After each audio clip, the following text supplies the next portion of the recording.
Welcome to the Road to Redemption podcast with your host, Cam Williamson. Each week, Cam sets out to shatter the labels and stigmas associated with mental health awareness by giving life lessons and raw overviews of events happening around the world.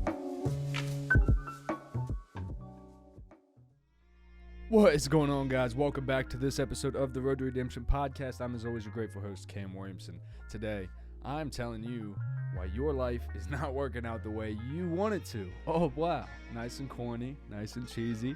Hits all the motivational speaker, things for YouTube. I'm going to tell you something about you that you don't know. Probably not, but we're going to chat. I'm going to run through, if you're here, if you clicked on the video, it means your life ain't going the way you want it to. It means things are messed up. It means that you keep trying, it's not working, you don't know what to do, you don't know what else to say, you got no thoughts in your head. What are you going to do? Well, you're going to pull up to your cousin Cam, and we're going to have a fireside chat by the Road to Redemption, okay? Let me start by saying this. I got people working under my house. If you hear voices and banging and shit like that, if it starts to get real excessive, I'll shut it down, and maybe I'll pick it up later. That's first thing, number one. Want to apologize that. Second thing, it's good to see you. It's good to be back. I took a little sabbatical from work, had some stuff going on with my kiddo, had to deal with that, and then, things have been crazy. Is my life what I want it to be? No, but I'm getting there. And we're going to talk about something very important today.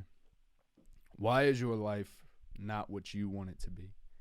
It's because at some point you stopped either believing that that thing was possible. You changed, which is fine. You can change and decide that the dreams that I had as a child are not what I want anymore, and you can change and you can grow. But sometimes the world changes you. Things happen. People come in and out of our lives, hobbies and jobs and musical tastes, phases, fads, whatever, culture, fucking coronaviruses come through life, and it changes you foundationally as a person. And I think we all know the feeling of when you're effortlessly floating through life, not in a coasting type way where you're going through on autopilot, but in a way where you're like, I wake up every day, I don't have many things that are bogging my mind down, my body feels pretty good. I feel like I'm in good relation with people around me. I'm in good standing financially. These are things that make us feel safe at a very core level, right? Well, some of us have learned that even into your 30s, you can wake up with stable finances. Kids are good, taken care of. Jobs, all right. Hobbies, you got them if you want them. Some people don't want them. Some people do. It's whatever. Some people have a very core group of friends, and some people have decided that's just not for me. Like, I'm that way. I don't have friends, really. It's me and my studio and my camera. You guys are my friends. When you guys type in and tell me what you think of the show, that's you giving me feedback on my life in real time, just as much as my friends and family do. You guys probably watch the show more than my friends and family do. But that's because who I am on my show is very authentically myself. That's still very difficult for some people in my life to deal with, And that's what we're going to talk about right now is if life's not going the way you want, it's because you let people change it, really. There are parts of you that are the same, and I don't care who you are listening to this. There are parts of you, whether you're 58, 75, or 13. If you are 13, let me tell you this. When you are 35, you will still pretty much feel the same. Your hobbies and your interests will change. Your friends will change. The faces around you may change. Some, they may change a lot. I don't know. I can't tell you that individually. But I can tell you that at the essence of who you are, you will be the same person. The angst or the lack thereof that you have, you'll still have that or not have it. The humor, the things that are important to you, the way that life seems to you will be the same. Now, that's not to say if you have negative thought patterns and stuff like that, that you can't change those. You absolutely can. But I have found, at least from observing people, which is my favorite thing to do, is just watch people, see what they're up to, and see how you can help them. You look around and you go, man, I've known you since you were like 8 years old. My buddy Griff. I love that dude. One of my favorite human beings in the entire world. Best drummer I know. Amazing fucking hockey player. Dude kills life. He's one of my best friends from childhood. Sorry, sick. And I look at Griff and I go, man, you've been that same brother for your whole life. Now you've grown and you've matured and you've got a family now and shit, but like, I watch him from a distance. We don't talk and stuff like that every day. But I watch him, and he's always such like a motivator to me my whole life, because he always was when we were kids. I would watch Griff play hockey, and I'd be like, damn, I got to get better at hockey. His brother Trey was really the better skater of all of us, but like just being around them made you always want to be better. Their family was so fucking talented at everything that they did that, like, especially drumming, music, like all of my music tastes come from my buddy Griff, really. And it's like when I watch people like him, he always gives me hope because he's still out playing music and he's doing it like in a big way. So when I see stuff like that, I'm like, that's someone that never let life change them ever. He's only gotten better throughout his life, being the best version of himself. And that's what I've always idolized about him, is like he never let fucking anyone change him. And he never had people really tried. Not that I know of. I'm sure he had things that he dealt with that I can't, I don't know. But like his parents always were just about who he was because he was dope. And that's the kind of stuff that I hope, like through those lessons of observation, that I can share with you guys. Because that's one thing that I wish I was more like. I changed a lot over the years. But I didn't really. I just acted like I did. I would show up around other people and I would start acting different. And that's why, honestly, I think Griff and I stopped hanging out, because he's like, I don't know this guy. I don't know this guy that wants to be mean and angry or bad, do legit bad shit. Being wild and fun is one thing, but doing bad shit is another. And I took on this thing of like people pleasing somewhere around, I don't know, middle school or something. And Griff never did. He was like, no, dude, we're straight. Like, we've always been straight as boys. Like, what the fuck are we doing with this? And then it became like you distance yourself from people, and you can even see it as, oh, you're trying to hold me back from being the best version of myself. And they're like, nah, fam, I love you. I know you. I know you better than anyone. Now, like, again, we were kids, so these are never conversations that we had. But, like, when him and I touch base, I still have that brotherly connection with him where you can go, like, dude, I remember who I am when I'm around you. I just saw my homie Ronnie this last, month. And when I saw Ronnie again, instantly, I felt parts of myself come back that had been dead for so long, which is, like, the free side of myself. The side where... Sure, when Ronnie and I were the closest we've ever been, things weren't great for us going on, but it was like we had such a camaraderie around each other that was like, no matter what happens, we got us. No matter what the fuck goes down. Good, bad, legal, illegal, death-defying, whatever it is, like, that's us on everything. And I, for so long, got caught up in my head that my romantic interests was where I gained this loyalty from. And I forgot it wasn't. It was my fucking boys. It was my boys that had always fucking been there for me. And I ran from them for women and shit. And then you look and you try to start blaming people. Oh, I lost him because he didn't want to side with me or be down with me when I got with her and he thought I was whatever.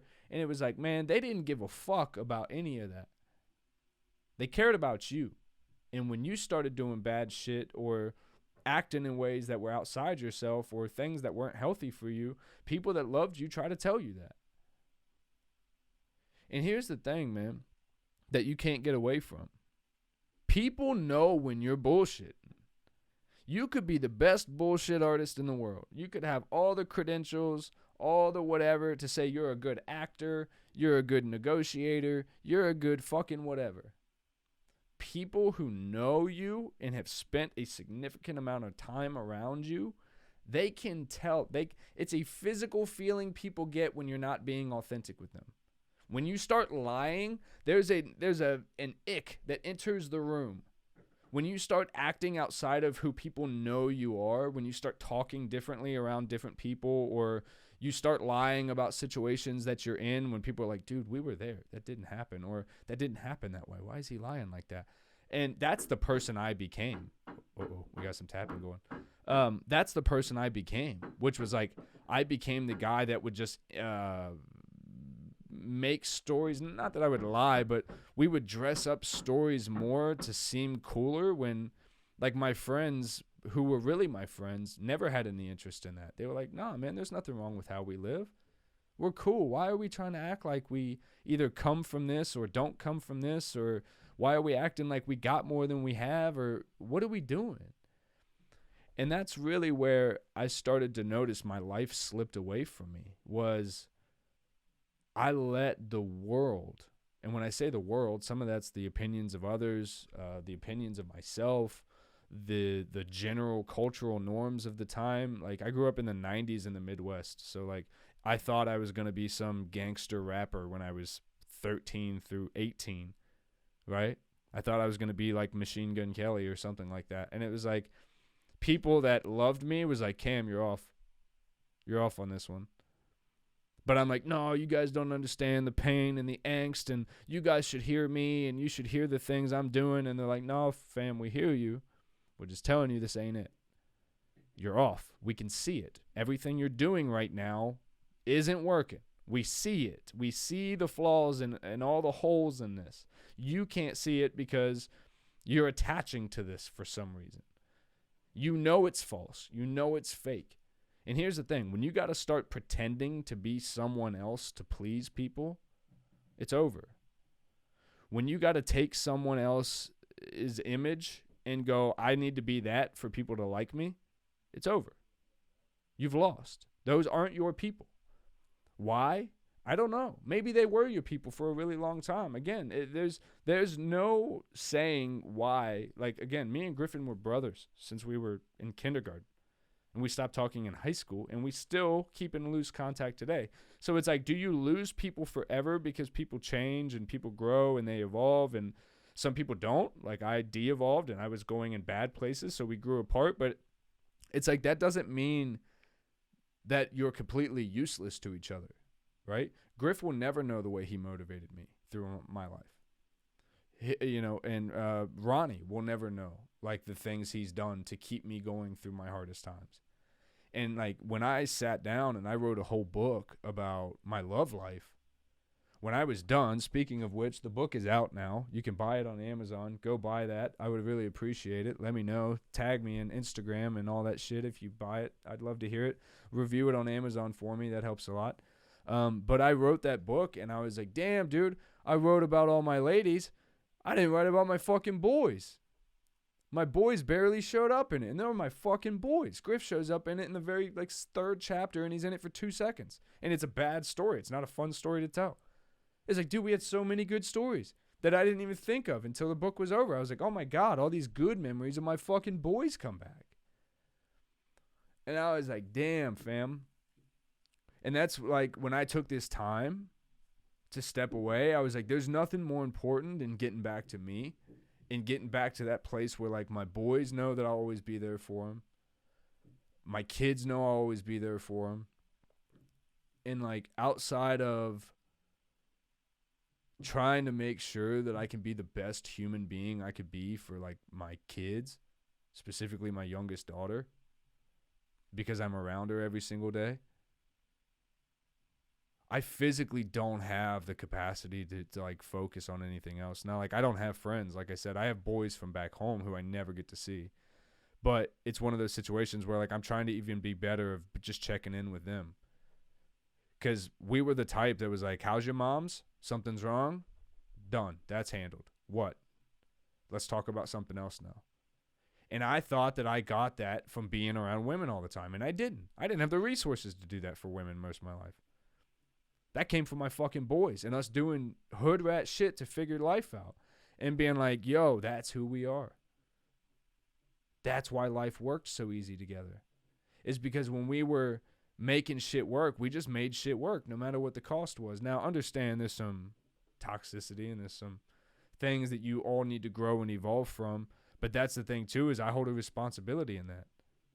I don't in any way call myself the leader of my crew back in the day, especially when we were doing some not so great things to make things work.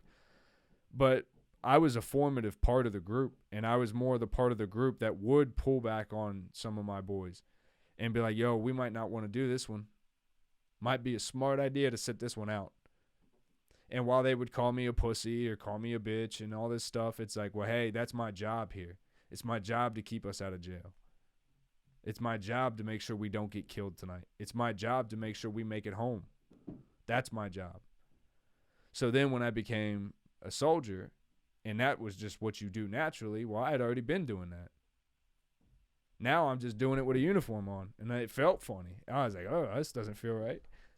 And then it all came so naturally to me that way, where it was like, hey, we're going to do this, we're going to get this done, and we're going to get back to the house. Done. No talking about it, no nothing. So it was a very smooth transition. So then when I got married, I was just that guy. Oh, you want this? Done. Got it. Too easy. You want what? Got done. That's done. No emotion involved. Nothing. Because I think at some point in my life, I just learned that, like, emotion gets you hurt. Emotion makes you distracted. Emotions oftentimes leave you feeling alone, where when you're just a person who doesn't involve themselves in that, you don't involve yourself in trying to be something for someone, or you don't involve yourself in trying to please other people, it can seem very selfish at times for you to go, I'm just going to do me and focus on me because I need to, because I have responsibilities that I have to focus on.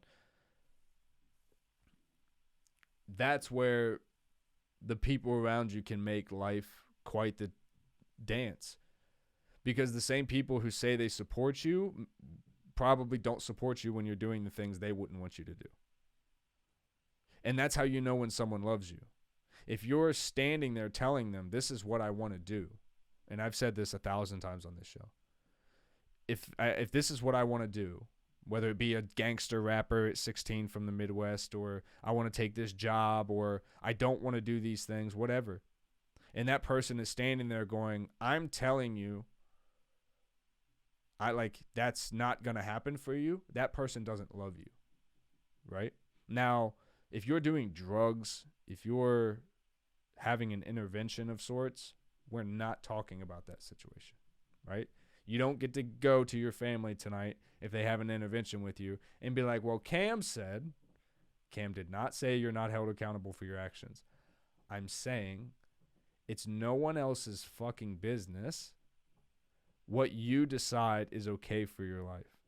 People can think they know what's best for you.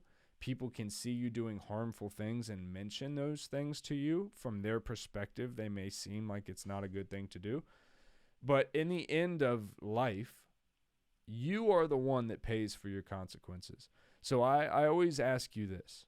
If you are, at the end of every single day, every bad thing that's ever happened to you, at the end result of every terrible fucking decision you've made, let's not talk about the good ones. At the end of every terrible fucking decision you made, did you at least stand there and go, I made the decision I wanted to make? No one else influenced this decision for me. I did this for me. And doing this for me also means doing it for your kids when you have kids. That's just a natural thing. I'm not going to put that disclaimer in there every time I say that.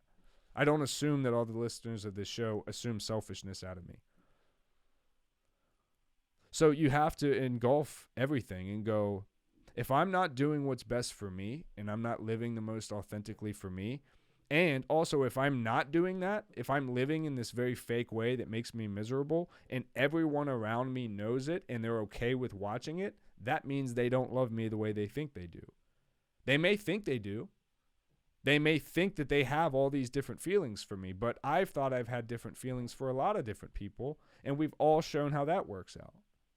So you can go, let me just do me, let me take care of mine, and let the rest fall where it lays. sometimes that gets very complicated with emotions.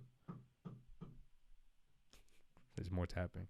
It gets very complicated because people feel. Unfortunately, sometimes life happens to people and some people start to feel less. And that makes people very uncomfortable when they're used to you being a big feeler all the time. Sometimes I think parts of you just wear out, you know? And that's okay. If you were once very excitable and now you're not, that's okay. Don't let people push you back to an unevolved version of yourself to keep you in a light that they think you should be in. Grow. Grow in a way that feels natural for you. So that way life feels good when you wake up every day.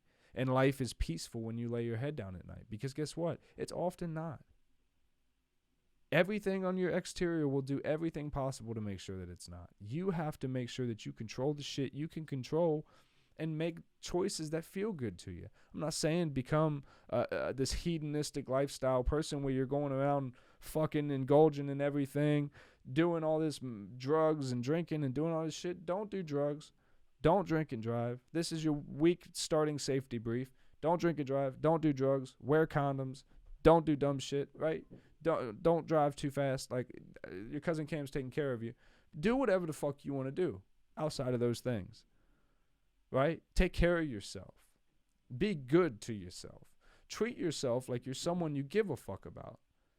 And also remember that you only get this life one time. Don't sit around next month and go, what the fuck am I still doing with this life? Sitting on the couch, eating bullshit, watching TV shows, people pleasing, not doing the shit I want to do, not making this, not getting anywhere in life. Or maybe I'm grinding my balls off and I don't ever see my fucking, the people that are important to me, my boys. Maybe I never check in with my boys because I've become Mr. fucking responsible all the time that I don't even know how to and check in with my boys for a minute. And be like, what's up, man? How's life? How are things? Be a good person in other aspects outside of being a good husband, boyfriend, fiance. Fellas, there's more to that. You're a father. You're somebody's boy. You're somebody's son. You're somebody's grandson. You're somebody's nephew. You got to remember those fucking people, man. It's not all about, fairy tale fantasy shit all the time. And I think guys like me sometimes, we grow up with no idea of what love is, so you chase it real hard, and then you realize it's a lot of it is smoke and mirrors, and it's weird. So I would advise all of you, if you're younger than like 30, stay the fuck out of it.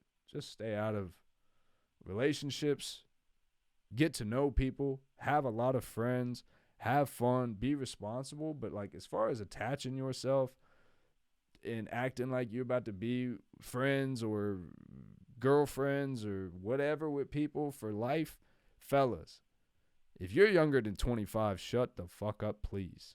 Please shut the fuck up. I beg of you to shut the fuck up. Women, you're a little better with it. Men, shut your mouth. Quit hurting these women. Leave them alone.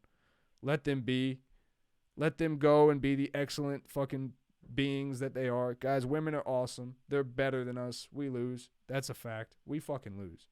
They are better than us, especially if you're anything like me, where you got kids and you got them by different people. Like, understand this. Your baby mom is the best person in the world. I don't give a fuck what you say. I don't care what she's done. You've done shit too. And the fact that she had a kid that is yours, and now she has to put up with your dumb ass. Hey, I got respect for any baby mom out there, right? That's hard for me to say, but I'm saying when you put yourself in situations where you do live authentically and you do intermix with people and you do have children and you then no longer have romantic relationships with them, you do still have a responsibility to care for those people. Men. Caring for them doesn't always mean you do what you once did, right? I would never disrespect my ex-wife by, showing up to her house unannounced to make sure that she's good. That doesn't make any sense. That would be wild for many reasons. But when you see them or if you see them going through something, or, I mean, there was an instance a couple months back where my ex-wife was having a fucking meltdown. And this, I don't even really want to get into it, but she was having a bad day. She was just having a bad day. And somehow we were doing our kid swap, so I happened to be in her sphere of reality when she's having this meltdown. And a part of me kind of kicked back in where I was like, hey, man, it's going to be all right. Yeah, you're a strong person. You can do this. It's okay. You're going to be all right. Just breathe for me for a second, you know? And it felt weird to do that. But at the same token, I'm like, man, I got love for you, though. Like, that, it don't have to be this thing that we've made it all this time. That shit is so fucking stupid that you involve your energy into someone, you give them so much of yourself, and because you look at each other and go, man, did we make some fucking dumb decisions? But, like, I don't want you to be bad. I don't want you to be upset. I don't want you to hurt. I don't want you to, like, whatever, yo. I'm trying to be good to you, like I told you I would. But just because I don't have these fairy tale feelings anymore, that doesn't mean that I don't want you to not be good, or that I don't have ways of keeping certain promises I made, that I'll always make sure you're good. Yo, that's called being a fucking man, dude. You lay down with someone, you make a kid with them, you fucking take care of that shit. You may not always be able to do it perfectly. I guarantee you won't. But I'm telling you, from a man's perspective, you will never be genuinely authentic if you're running around making decisions that are outside of being a good father to your kids. And I say that with all the confidence in the world. That's having a son that I don't fucking talk to because of the situation surrounding it. It's in the book. I have a daughter who lives in another state that things have been, just honest, rocky as fuck lately. And then I have my youngest, who I see every day, and it's the joy of my fucking life. So option number 3 has absolutely zero wiggle room to be fucked with. Fellas, I think a lot of you need to get back to here.